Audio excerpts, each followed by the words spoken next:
Mayong hapon, Negros. Ini ang Digicast Negros X. Ang nagapanguna nga napulo ka mga balita sa isla sa Negros ang amo ni dadulong sa inyo.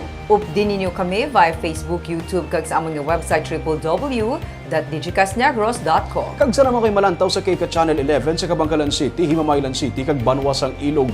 Kag yari na ang top 10 nga mga balita sa Negros subong adlaw. Bacolod Councilor June Gamboa nag-file sa COC sa pagka-BC Alcalde. Pito pagid ka mga magpapili bilang konsihal. Pagtililipon sa Grupo Progreso sang kahapon sa filings ng COC, wala sang violasyon sunod sa Task Force Disiplina. Sa Cadiz City, manunudlo, ginkawatan, kag ginpatay.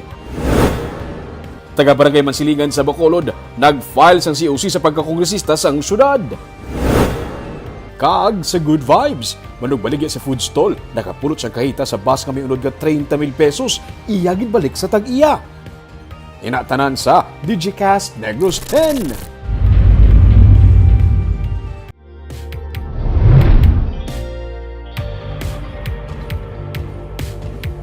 Sa number 10, isa ka residente sang Barangay Mansilingan ang nag-file sa iyang Certificate of Candidacy sa pagkakongresista sa Bacolod. Martes ang una nga nagpalapit sa Comelec Bacolod si Romy Gustilio sang Paglaong Village sa Barangay Mansilingan para magkuha sang sample sang COC. Kay na sang udto liwat siya nga nagbalik para mag-file sang COC sa pagkakongresista. Wala sang may nabuta nga trabaho sa iya COC. Sang ginpamangkot sang media, naga no comment lang si Gustilio. Si incumbent Congressman Greg Gasataya pa lang ang naka-file sang COC sa pagkakongresista sa Bacolod, gindala sang Grupo Progreso ang iyang ngalan. Pero si Asenso Bacolod Mayoralty candidate Albi Benitez ang nagpahayag man sang suporta sa kandidatura ni Gasataya.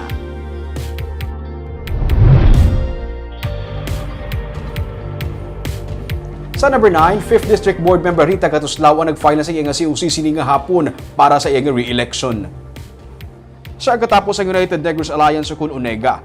Utod ni Anay Mayor Enrique Montilla sang Isabela ang nag-file sang iyang Certificate of Candidacy sa pagka-board member sa 5th Distrito. Ang tiglawas ni Patrick Miguel Montilla amo ang nag-file sang iyang COC bilang independent candidate. Sunod sa iyang tiglawas, sadto anay nagserbi man si Patrick Miguel Montilla bilang konsehal sang Banwa. Kahapon, nag-file sang iyang COC si Mayor Alfredo Marañon III para sa pagkakongresista sa 2nd District. Magatapos na sang iyang termino bilang alkalde sang Sagay City si Marañon. Samtang isa naman ka negosyante sang Kutsinta ang nag-file man sa iyang COC sa pagka-board member sa 3rd District kay inasang aga. Sunod sa 55 anyos nga si Juni Oxida sang Barangay 1 Silay, makapila na siya kabeses nga nagpapili man sa barangay kag sa Silay mismo, pero napaslawan siya. Luyag niya naman nga tilawan ang pagka-board member. Gusto niya nga tutukan ang kinahanglanon sa mga pumuluyo sa tion sang emerhensya. Temprano pa siya kay nasuno sa iya sa public plaza sa Bacolod para magulat nga magbukas ang Comelec Negros Occidental. Papili ko ma'am, bangod maka-servisyo man ta sa sample. Ang number 1 kita ang network lamang na emergency, no? Emergency medical services na gamiton sa ating district, 5 ka banwa, 5 ka siyudad. Kailangan may harap kita nga ginatawag nga emergency medical services.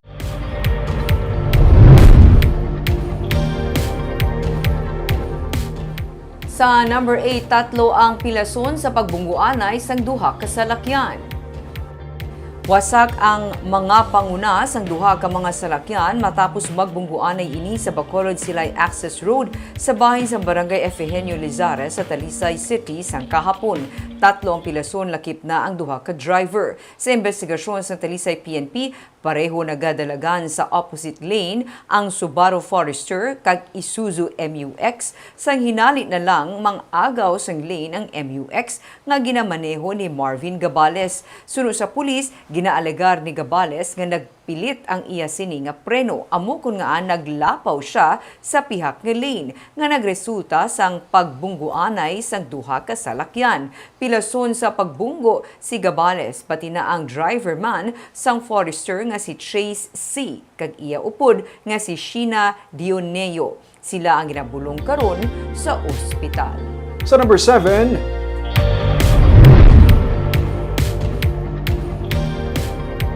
Minor de edad kakatapos ang rebelde nga grupo nagsungka sa otoridad.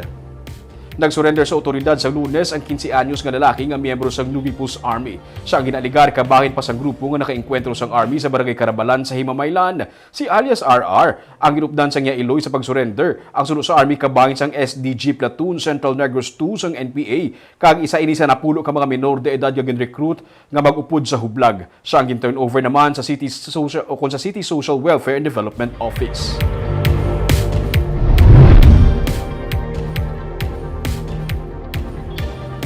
Sa number 6, principal sang NOHS ang napatay. Naka-recover na siya kuntani sa COVID-19.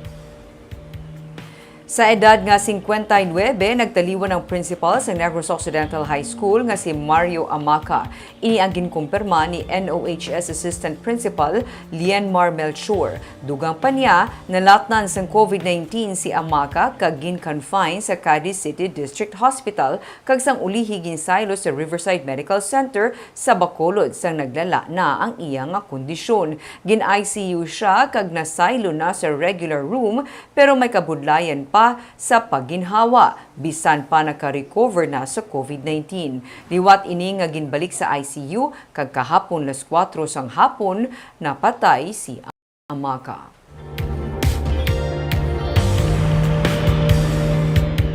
Ini si Attorney Mark Mayo.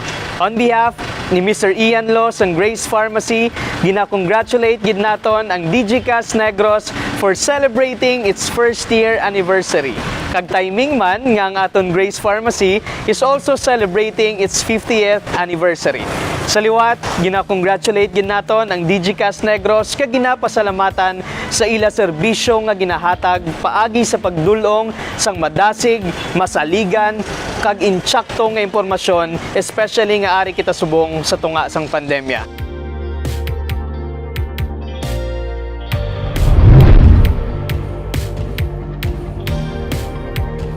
Sa number 5, probinsya sa Negros Occidental ang gitagaan na sa go signal nga magpatigayon sa rapid antigen test para sa mas marasig nga contact tracing sa tunga sang nagasaka sa gihapon nga kaso sang COVID-19 sa probinsya.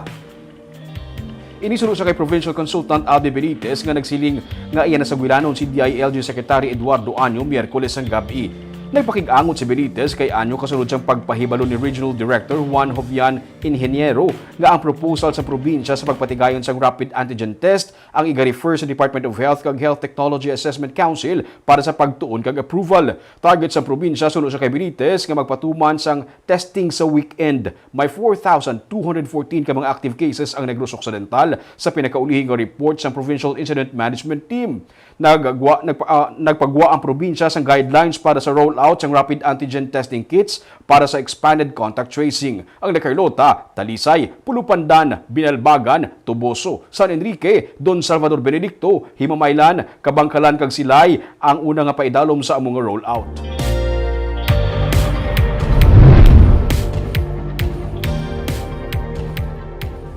Sa number 4, babayi nga senior high school teacher ang ginpatay kag ginkawatan. Patay ng isa ka senior high school teacher matapos ini ginbuno-buno sa sulod sing iya balay sa barangay Bangkiruhan sa siyudad sang Cadiz. Ang biktima ginkilala kay Jessica Ducay, 28 anyos. Sa investigasyon sang Cadiz PNP, nagaisahanon lang ang biktima sa sulod sing iya balay sang hinali na lang nga ginsulod o kung nagsulod ang suspect nga si Delion Del Rosario kag siya ang ginbuno-buno. Matapos ang pagbuno, ginkuha pa sang suspect ang kwarta sa biktima nga nagabalor 79,000 pesos. Padayon karon ang pagpangita sang pulis sa suspect. Nagapati man ang pulis nga ini ang yara pa sa karon sa syudad.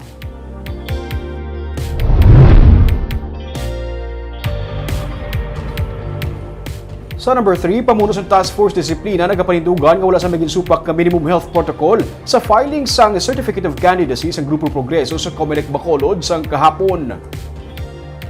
Sa video nga kuha ni Daliasa, makita ang pagdagsa sa mga supporters sa Grupo Progreso nga nagupod sa marcha humalin sa San Sebastian Cathedral pagkado sa COMELEC sang mga kandidato nga nag-file sa ilang Certificate of Candidacy sang kahapon. Halin sa simbahan, naging masako man ang pagpanaway sa katapos ng Task Force Disiplina upod sa City Legal Enforcement Team kag Bacolod City Police Office. Suno kay Wilfredo Jolingo, pamuno sang Task Force, wala sila sang may naisuhan sang citation ticket, bangod na sunod man ang physical distancing sa among pagtirilipon. Sa mga litrato nga ginpost sa social media sang kahapon, gin-question sang netizens kung diin na ang social distancing nga ginatawag kag kun bala wala na ginadakop ang mga wala sang face shield. Para kay Jolingo, mahimo na dala lang sa emosyon ang mga supporters nga nagdugok sang makita ang katapos ang GP candidates nga ginpangunahan ni Mayor Evelio Lunardia. Sa pagsugod sang filings ng COC sa COMELEC Bacolod, wala man sang may nagsupak nga o kung may nagsupak sa minimum health standard protocol bisan sa pila pa ka mga kandidato nga nauna na nga nag-file sang COC, kaupod man ang ilang mga supporters kag volunteers. Tulukon nila mayo ang video, no? Kung nila slow motion nila, no? Kaya parang kasi kung imo na sa tulukon lang kwan. Layo. Oh. Nga layo, to sila mo do sa ka wala sang distancing, no? Kita mo tanan-tanan nga ato to nga mga law enforcement nakapisil, no? Nakapismas. Tulukon lang nila po sa hakon as far as we are concerned, wala sang may na-violate.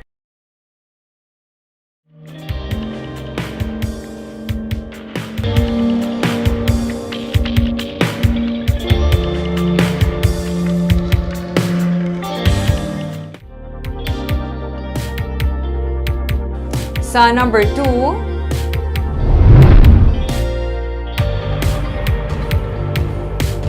para ng pag-file sang Certificates of Candidacy sa mga magapapili sa mga kabanwahanan kag syudad sa Negros Occidental, isa ka adlaw antes magtakop ang COC filing. Sa Silay City, ginpangunahan ni Mayor Mark Goles ang pag-file sa COC sa iyang partido. Upod ni Goles nga magapa-re-elect si Vice Mayor Tom Ledesma. Ang bilog nga partido ang ginbayaw ni Governor Eugenio Jose Lacson kag 3rd District Representative Francisco Benitez sa isa ka programa kaina sang aga. Sa San Carlos City, naka-file naman sa COC si Mayor Renato Gustilo kag Vice Mayor Christopher Paul Carmona para sa ilang re-election. Sa Manapla naman, naka-file na sa Mayor Manuel Escalante III kag Edgar Pagayunan para sa ila nga re-election. Sa Binalbaga, nag-file naman si Mayor Alejandro Mirasol para sa iyang re-election. Vice Mayor niya ang misis nga si Mary Ann. Kaag sa uno sa mga balita, subong adlaw.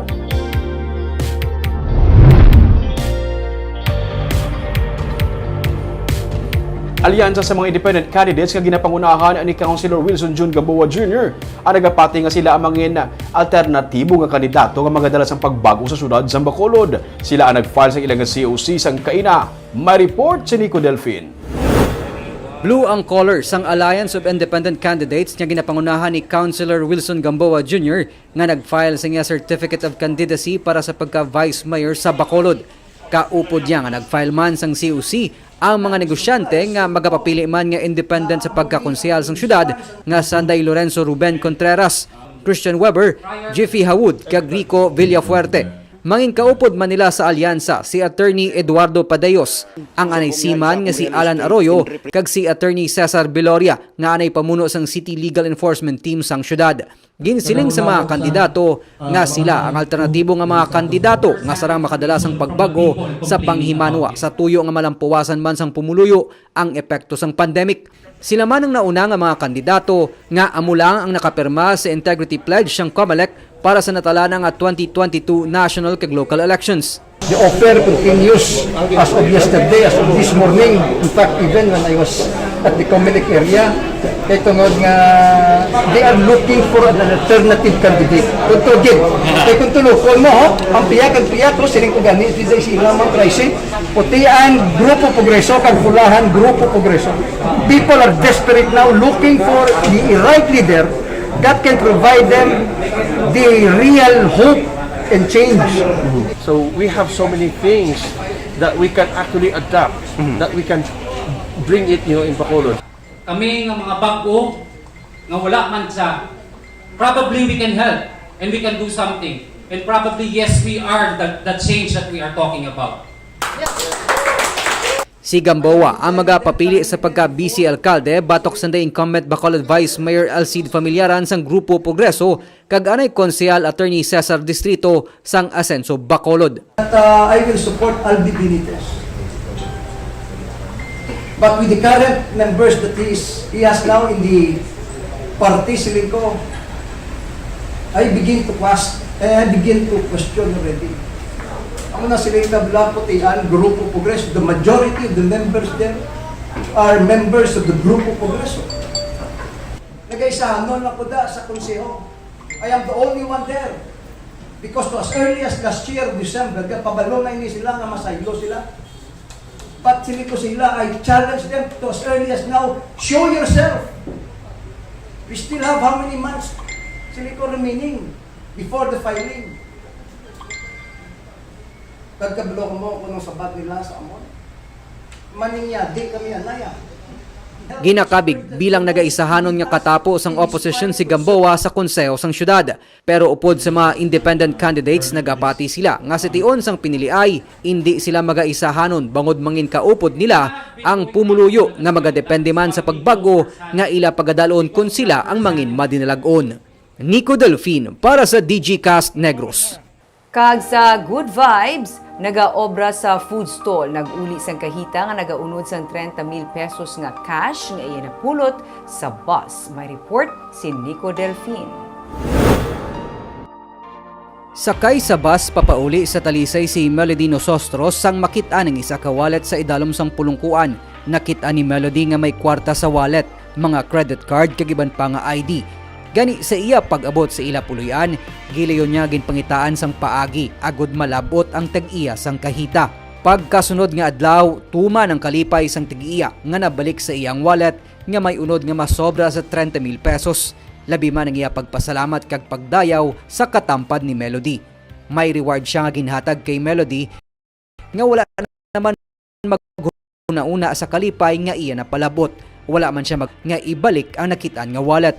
Na-bless man ko sir kay syempre ang ginadumdum mo na sir, hindi na akong kwarta mo, hindi ang baga, wala akong naging pangabudlayan. Mga pala sir. May 4 na katuig na nagatrabaho sa food stall sa Silay si Melody. Wala niya ginapensar ang kabudlayan sa pagpangita sang kwarta para sa pamilya. Ang importante para sa iya, ang makaobra sang tampad, hindi lang sa trabaho, kundi pati man sa iya isig katawo. Nico Delfin para sa Digicast Negros. Karami barba minsan ron nga bisan sa Monica panahon sang kapuraot bala mera sa gyapon sa mga tawo nakapinsar nga iuli ang idiila. 30,000 ruming ha. Kag i-consider mo ang tanan. Nga 30,000 is 30,000. Kinahanglan man. Pero wala siya nalipat nga dapat iuli niya gid. Kanami kag kabay pam damo pang mangin parehos niya. Kita nagapangingulahan sa kay ma'am. Kagapay itong mga balita sa Negros subong adlaw. Kay man sa panahon karon importante nga may ihibalo ka sa nagkakatabo sa imo nga palibot. Pero dapat balanse kag eksakto ang mga impormasyon. Padayon kami nga magapangalagad sa Negrosanon. Ako si Barbara Mijares. Tubtub sa buwas ako naman si Romeo Subaldo, mayong hapon.